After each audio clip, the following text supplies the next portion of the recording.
Let's get to running backs here. Dylan Sampson is our top guy, 71% available. And this is really, you have to go to the matchup here in this spot specifically because it's the Bengals. And why Sampson didn't have a great week last week, Matthew, he played the Bengals in week 1, where there was also no Quinshon Judkins, and he was quite effective in that role. Yeah, had over 17 points in that week 1 matchup, 20 touches, over 90 yards from scrimmage. And I think the encouraging thing here beyond just the matchup is while it wasn't a productive game, the usage was there.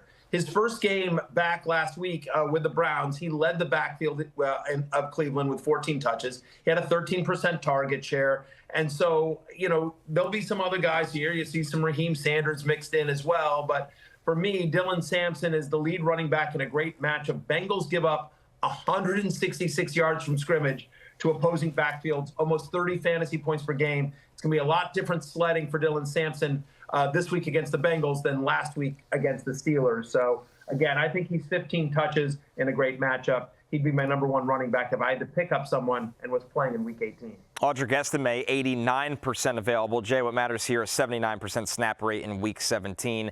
He handled 15 of the 17 team running back touches. If you're worried about the Taysom Hill Jets experiment, don't be. Evan Hull as well, Yes. not really intruding too much. So, yeah, Audric Estime clearly the running back that you want. And looked good. Yeah, he looked good. He looked explosive. He had the breakaway touchdown run. He was breaking tackles, missing tackles, we see over the last 2 games. His usage soaring in that game against Tennessee. Falcons' run defense is not particularly imposing. And it seems crazy to say, but you kind of want shares of this Saints offense with how well Shuck is playing. And his ability to push the ball down the field, just the space that creates in the run game. Yeah, Matthew, it seems like this is now Estime's backfield to finish out the season, as the Saints have been one of the teams they've gone into evaluation mode down the stretch here, but unlike most teams, it feels like it's worked out in their favor across the board. Yeah, there's no question about this as well. You know what I mean? Like, they may have had, I mean, like, again, you know, I mostly download. I don't listen to NFL Stock Exchange, Connor, if I'm being honest with you. No insult taken. Right. But I know that I give you the click. That's the most important thing. But I know that Audric Estime has been sort of this poster boy for you guys on Stock Exchange. And I'm just curious, like, how much of it is like you guys really like him, and how much of it is just become he's just become a running joke of the show. He's kind of become a meme. The reason he became a thing was because so many people that listen to our show were obsessed with him.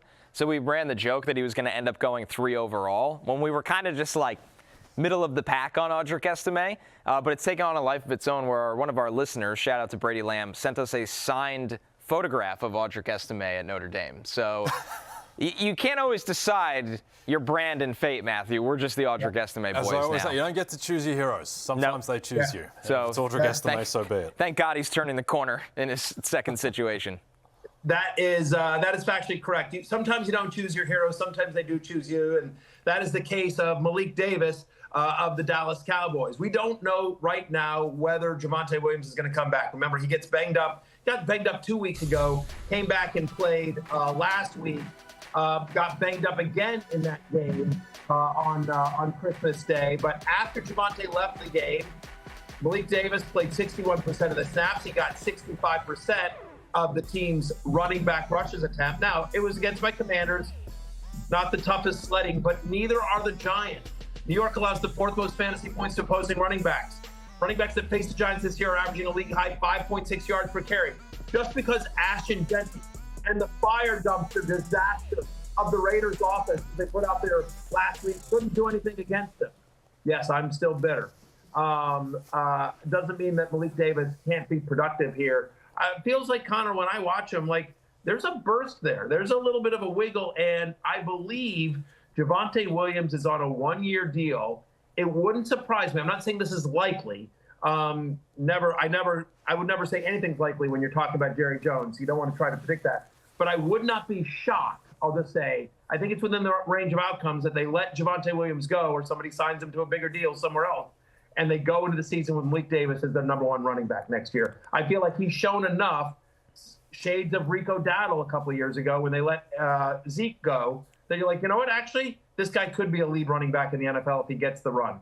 Yeah, he's kind of quietly been in and out of the Dallas organization for 4 years now. So part of me wonders, Jay, if it's like the fresh legs theory of when you see a guy in week 17 that you haven't seen all year, you're like, wow, like he looks pretty good. And then you remember Kenyon Drake. You remember like he's barely had the ball all year compared to everybody else that's run down. But I agree with you. He's looked way better than I ever expected, Matthew. And maybe at a minimum, he's an interesting insurance case next year because knowing the Cowboys feels like they don't have to, but they should bring Javonte Williams back because they've found a lot of good things in this offense this year. I think so. Like the Cowboys, it's not gonna cost a lot. If you start the season again and the Cowboys have Quinn and Williams and their defense healthier, like this should be a pretty good team. Like I don't think it's a Super Bowl contender necessarily. Playoff-ish team. Yeah, it's a team that should go 9-8 or 10-7. And so I think in this matchup in particular, Malik Davis, if Javonte can't go, it's hugely attractive because the Giants have the worst run defense in the NFL. And also, right now the Giants, I think they're slated to pick 2. And if they win, they could fall as low as 7. So that's right. They really need to lose this game. There's so many ties. Dak is playing, and so the Cowboys will want to win this game. So I think that Malik Davis, if there's someone who's going to just like explode out of nowhere for a 29-point fantasy day, Malik Davis would be a good candidate for that. Yeah, it's absolutely a good call. They like to run when they get in close. We expect this team to be in scoring position often because of how well Dak and the passing offense is going.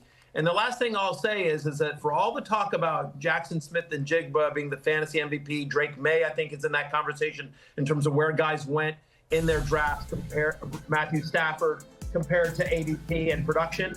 Javonte Williams is in that conversation as well. He'll be a Peacocky nominee based on his production and ADP. Here's some other receiving votes. How about Emmanuel Wilson? Josh Jacobs clearly less than 100%. Snap rate and touches last week. I believe the Packers are locked into the 7th seed, right, Connor and Jay? Like they can't move. Yeah, they're locked. So they're locked. So I would expect Josh Jacobs to rest this week. Emmanuel Wilson should get a lot of run on the road at Minnesota. And then Devin Singletary, he's had 12 touches in 5 of the past 6 games. He's averaging double-digit fantasy points. You prefer Tyrone Tracy, but they use Singletary enough just to be annoying to those of us who manage Tyrone Tracy, and he has some flex viability because there's always a chance that Singletary will fall into the end zone.